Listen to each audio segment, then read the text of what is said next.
En un nuevo ataque contra la libertad de expresión, Facebook anula permanentemente la página de Hispan TV, que cuenta con más de 1.400.000 seguidores. El premier británico Boris Johnson, salpicado por el escándalo, rechaza la petición de la oposición para presentar su renuncia por el caso Partygate.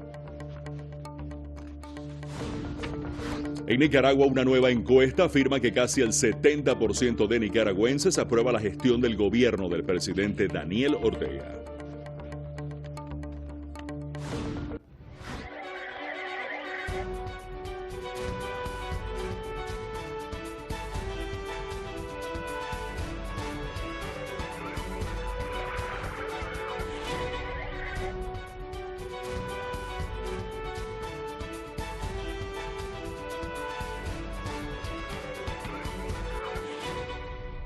Bien, aquí estamos tal y como se los prometimos. 30 minutos más tarde hemos actualizado la información de todo lo que pasa en nuestro mundo y estamos listos y dispuestos para presentárselas a todos ustedes en esta nueva emisión de Hispan TV Noticias. Soy Carlos Alonso, comenzamos.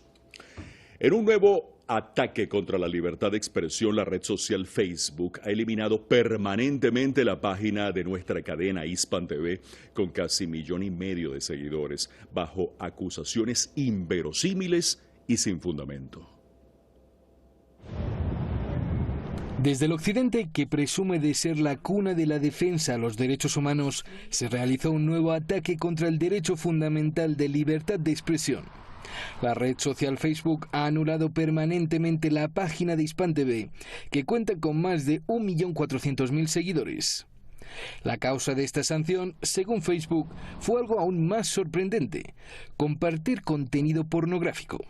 Una acusación sin fundamento e incluso cómico, ya que la divulgación de este tipo de contenido es ilegal según las leyes de la propia República Islámica de Irán. Los analistas vinculan esta situación con los intentos de estas redes sociales para desenmascarar el papel de la policía del pensamiento con la complicidad de Estados Unidos. Estamos hablando de un ejemplo absoluto de censura. Los expertos denuncian que en el sistema actual se habla mucho de la igualdad y la libertad, pero en la práctica la misma libertad es paradójicamente atacada. Añaden que cuando una multinacional como Facebook censura un medio de comunicación es porque el medio atacado refleja la verdad. La censura, por desgracia, la hacen quienes abanderan la libertad. La libertad es que cada uno pueda decir lo que crea conveniente y los demás juzgarán si habla o no correctamente. Hoy en día los grandes consorcios de la comunicación digital saben que al controlar los canales de la comunicación de las redes sociales, se controla a las mayorías.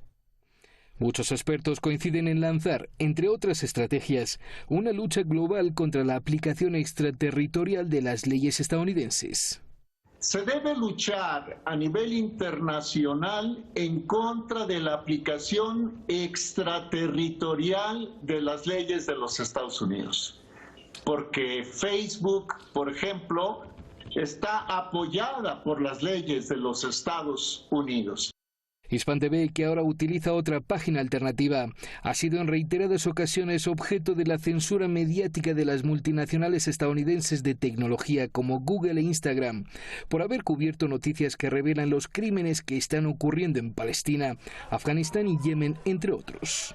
Que vamos a ir con información de Nilufar Saidi, a Hispan TV Noticias. El presidente iraní Sayed Ebrahim Raisi advirtió a Azerbaiyán que Israel es un enemigo de la humanidad y nunca será un aliado de la comunidad musulmana. Durante un encuentro mantenido este día miércoles con el ministro de Defensa de Azerbaiyán, el teniente general Zakir Hazanov, Raisi destacó que la presencia de Irán en Asia Occidental contribuye a la paz y a la seguridad, mientras que la existencia de terroristas en la zona va en contra de los intereses de las naciones de la región. Además, enfatizó que los grupos terroristas fueron creados por Estados Unidos e Israel y señaló a la ocupación israelí como responsable de la violencia. Subrayó que el régimen sionista es enemigo de la humanidad y de ninguna manera podría ser aliado de las naciones musulmanas. El Kremlin calificó este día miércoles de destructiva la idea de imponer sanciones al presidente ruso Vladimir Putin, mencionada en la víspera por su homólogo estadounidense Joe Biden, en caso de una invasión a Ucrania. Los congresistas y senadores estadounidenses que no están completamente familiarizados con ese tema hablan de congelar activos de dirigentes rusos, cuentas bancarias, bienes raíces, entre otros. Pero esto aparentemente se debe al hecho de que no tienen suficiente conocimiento sobre el tema y no solicitan la información de aquellos que conocen a Rusia de manera profesional. Esta medida sería políticamente destructiva, pero en absoluto dolorosa.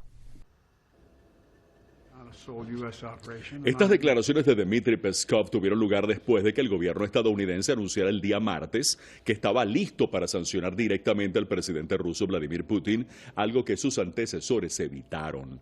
Según el funcionario del Kremlin, los llamamientos a congelar los activos de Putin no tienen sentido porque el mandatario tiene su dinero en el Banco Rosilla, que ya está bajo sanciones occidentales, y explicó que desde hace mucho tiempo la legislación rusa prohíbe a los altos cargos y funcionarios del país tener activos en el extranjero.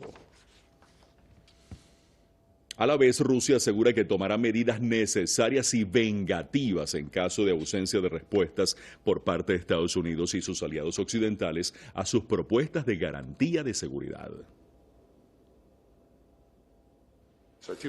Si no llega una respuesta constructiva y el Occidente sigue su curso agresivo, Moscú adoptará las necesarias medidas vengativas, tal y como el presidente lo ha expresado en más de una ocasión. La seguridad de Rusia y sus ciudadanos es una prioridad incondicional que será garantizada de manera fiable en todas las circunstancias.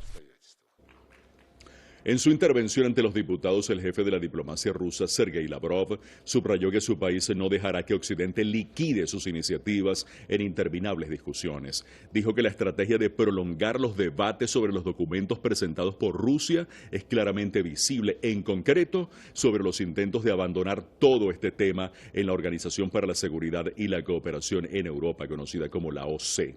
En medio de la creciente tensión entre ambas partes, Rusia inició nuevas maniobras militares en el Mar Negro. Y el primer ministro británico Boris Johnson rechazó las peticiones de la oposición para presentar su dimisión, rehusó responder a las preguntas sobre el escándalo por las fiestas en Downing Street durante la pandemia, con la justificación de que ya hay una investigación policial en marcha al respecto. The Ministerial Code says that ministers who knowingly mislead Parliament will be expected to offer their resignation. Does the Prime Minister believe that applies to him? Prime Minister. Mr. Speaker, of course, but let me tell the House that I think he's inviting a question about an investigation which, as you know, Mr. Speaker, I can't comment, and on which he, as a lawyer, Mr. Speaker, will know that I can't comment on. So, since he acknowledges the Ministerial Code applies to him, will he now resign? No, Mr. Speaker. Este debate ocurrió este día miércoles en una tensa sesión de control al gobierno en la Cámara de los Comunes. La oposición reprochó a Johnson poner a Reino Unido en una situación vergonzosa, después de que la Policía Metropolitana de Londres confirmara ayer que investigará estas reuniones en Downing Street que pudieron violar la normativa presente. Cada día se estrecha el cerco en torno a Johnson. Hay también incluso varios diputados conservadores de su propio partido que se suman a pedir su renuncia. El presidente nicaragüense Daniel Ortega cuenta con el 70% de la aprobación de su gestión a solo 2 meses de su tercera reelección presidencial consecutiva el pasado noviembre. Así lo reveló la empresa encuestadora M&R Consultores. Y luego tenemos que 7 de cada 10 nicaragüenses califican positivamente la capacidad de gestión que tiene este gobierno, tanto de el conocimiento de los problemas, que tienen 74, como la capacidad para resolver los problemas del país, 73, la resolución oportuna de los problemas, 72, la comunicación con la ciudadanía, 72.5, y la confianza que generan en la población, 71.9. Todos ellos se ubican como una calificación buena de acuerdo a la escala que nosotros manejamos. Entre los resultados, Obregón también destacó que aproximadamente el 90% de los entrevistados tienen confianza en la administración de Ortega a partir de su capacidad de atender y resolver los principales problemas del país. El transporte interurbano, el estado de las carreteras, el servicio educativo y sanitario público y gratuito y el servicio de agua potable son los 5 principales elementos con mejor evaluación, con más del 77% de aprobación, según resaltó esta encuestadora. Bien, y se profundiza aún más la crisis política en Honduras. El Parlamento del país se instala, bien sabemos, con 2 directivas separadas.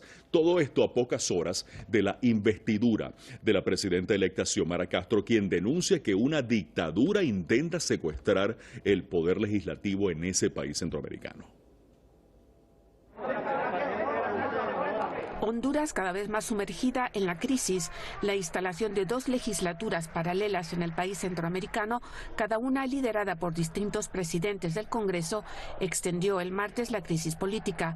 Esto opaca la asunción de la izquierdista Xiomara Castro, quien será investida este jueves, y sus planes de gobernabilidad. En el edificio del Poder Legislativo tomó posesión el diputado Luis Redondo, quien tiene el apoyo de Castro y de las filas leales al Partido Libertad y Refundación Libre. Conociendo la propuesta electoral que nuestra presidenta Xiomara Castro dio a conocer por medio de un acuerdo que nos dio a todos y fue aceptado por todos y nos motivó a ir a la urna. Eso es lo que hoy me permite a mí estar aquí presente ante ustedes. Entre tanto, en forma paralela y durante una sesión virtual vía Zoom, el diputado Jorge Cálix también instaló su legislatura como jefe del Congreso, con una veintena de diputados disidentes del Partido Libre y la mayoría de los diputados de los derechistas Partido Nacional y el Partido Liberal, opositores a Castro. Lo que le ha fallado a este noble pueblo, y hay que decirlo con responsabilidad, ha sido la clase política, por no tomar en serio su papel de intermediarios entre los ciudadanos y sus deseos. La crisis se desató el último viernes luego de que un grupo de disidentes del Libre desconoció un acuerdo con el Partido Salvador de Honduras, cuyo apoyo fue clave para ganar los comicios de noviembre. El pacto comprometía el apoyo a Redondo, del Partido Salvador de Honduras, como jefe del legislativo. Los leales a Castro eligieron a Redondo, aunque pertenece a otra fuerza política, para respetar el pacto y garantizar la gobernabilidad. Como van a apoyar los organismos internacionales a la junta directiva que legitima el pueblo, y el pueblo legitima a esta. Ahora, si ustedes van y se encuentran miles de personas en la reunión que va a tener Cálix hoy, entonces sí, está legitimado, pero él no va a tener gente a su alrededor que lo está legitimando. En cambio aquí, afuera hay gente, y cuando salgamos va a haber más gente. Desde el inicio de la crisis política, miles de hondureños se han congregado en los predios del Parlamento en apoyo a Castro y en apoyo a Redondo, a quien ven como el presidente legítimo del Poder Legislativo. Beatriz Salas con información de Mahdi Yalalí, Hispan TV Noticias. Bien, momento de hacer una muy breve pausa. Al regreso, más información actualizada de todo lo que sigue pasando en nuestro mundo. Y recordamos en Bolivia a este joven cóndor que se llama Huanca Pampiño, el cual ha sido liberado en los cielos de Palca, en la ciudad de La Paz, luego de estar restablecido de su deficitario estado de salud. Venimos en solo segundos y ustedes se quedan con nosotros, ¿verdad que sí? Claro que se quedan con nosotros. Venimos ya, solo. Causó a generaciones de aborígenes e isleños del estrecho de Torres, cuando 11 barcos británicos entraron en 1788 en lo que ahora se llama el puerto de Sídney y empezaron a colonizar esas tierras. Es muy importante estar aquí, primero para mostrar apoyo a nuestros pueblos indígenas que no han visto mucho apoyo de nuestras instituciones. Y en este día en particular es un día terrible para nombrar el Día de Australia. No es apropiado, tenemos que cambiar la fecha, necesitamos ser más solidarios, más tolerantes y más responsables por la forma en que tratamos a nuestros pueblos indígenas durante tanto tiempo. Este año miles de manifestantes se reunieron en los jardines frente a la Casa del Parlamento en Canberra, recibidos por un gran contingente policial. Además, en otras ciudades importantes del país como Sydney, Brisbane y Perth, decenas de miles de personas llenaron las calles en protestas. El Día de Australia no es un día para celebrar, representa un día de luto para los aborígenes y no creo que sea correcto que celebremos el Día de Australia el 26 de enero. Además, cientos de aborígenes y sus simpatizantes participaron en una marcha silenciosa de duelo por el devastador impacto de la colonización, cuyas consecuencias incluyen el robo, la destrucción de tierras y culturas, el diezmado de poblaciones por enfermedades y masacres, desnutrición de familias y parentescos, discriminación continua y la exclusión económica, política y social. Fue el día de la invasión para nosotros, como muchos de nuestros ancianos, como muchos de mis ancestros fueron básicamente asesinados en ese día. Ya sabes, perseguidos como animales, por lo que solo me gustaría obtener cierto reconocimiento. El Día de Australia, que se estableció formalmente en 1994 como festivo, ha suscitado vivos debates en los últimos años.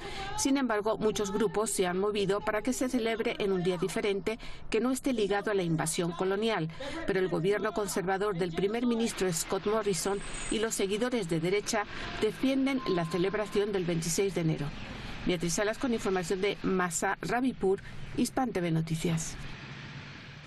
El presidente de Perú, Pedro Castillo, declaró estar a favor de que Bolivia tenga una salida al mar.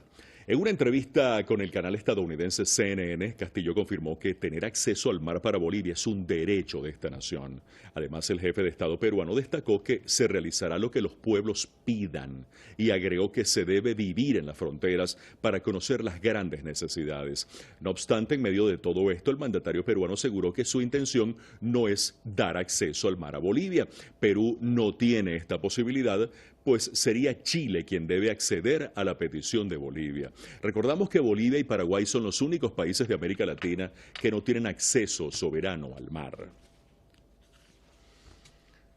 Y por segundo día consecutivo, los transportistas en Guatemala paralizan el país como medida de protesta ante la imposición del pago de un seguro contra accidentes. Miguel Salay es nuestro corresponsal en Ciudad de Guatemala, la capital del país centroamericano. Nos tiene toda la información en el siguiente informe. Al menos 32 importantes carreteras del país se encuentran aún bloqueadas desde este lunes por transportistas de pasajeros y transporte pesado. La medida se debe a que un acuerdo gubernativo los obliga a obtener un seguro de protección a terceros, el cual se niegan a adquirir aduciendo precariedades en la economía nacional. De todo esto señalan al presidente desde hace meses. Y el usuario va a salir afectado, la canasta básica va a salir afectada. Hoy por hoy estamos nosotros creando este caos, pero es culpa del gobierno por no resolver en tiempo.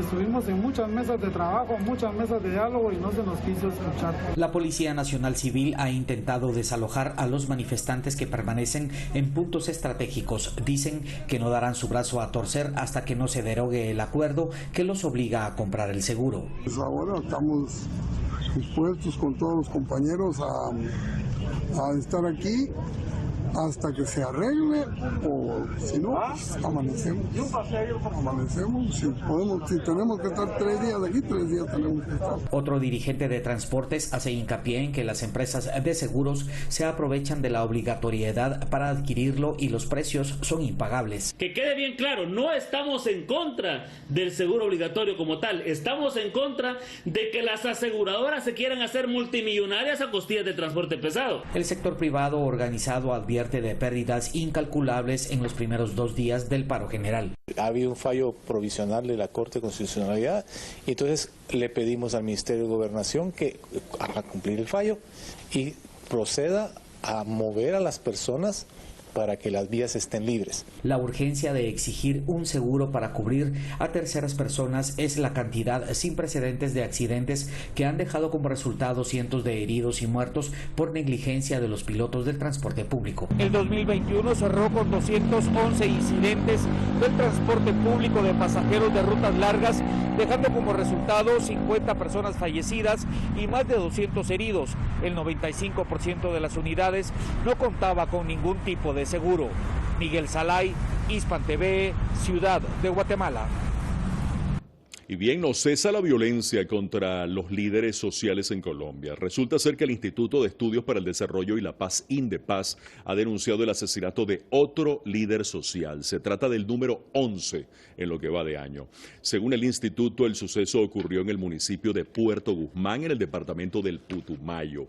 La víctima fue ultimada por hombres armados, quienes llegaron a su vivienda y sin mediar palabra le dispararon. La situación humanitaria en Colombia se agudiza en este año, pues en apenas 25 días que van de este año 2022, el país registra ya 11 líderes sociales asesinados y 10 masacres perpetradas.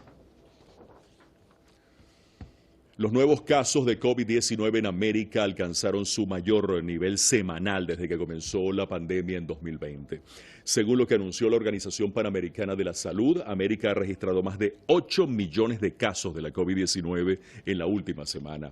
La variante Omicron se ha convertido en la mutación dominante. Estados Unidos continúa teniendo la mayor cantidad de nuevas infecciones. Los estados del sur de México, por su parte, han visto triplicarse las nuevas infecciones, en tanto que los nuevos contagios en Brasil escalaron un 193% en los últimos 7 días. Bien, nos vamos a Bolivia con la proeza de este joven cóndor huancapampiño que finalmente ha sido liberado en los cielos de La Palca, esto en La Paz, luego de haberse restablecido de su precaria condición de salud. Ahí tenemos el momento en que es liberado un cóndor macho de 5 años, un ave rapaz que fue rescatado por habitantes de Huancapampa a finales de noviembre pasado, cuando tan solo pesaba 7 kilos. Ahí lo vemos, mucho más saludable, altivo. Está pesando 9,8 kilogramos y sobrevolará en un principio cielos bolivianos. Se prevé que alcance además a volar cielos internacionales, lo cual será monitoreado a través de un chip GPS que le fue adaptado y con el que fue finalmente liberado.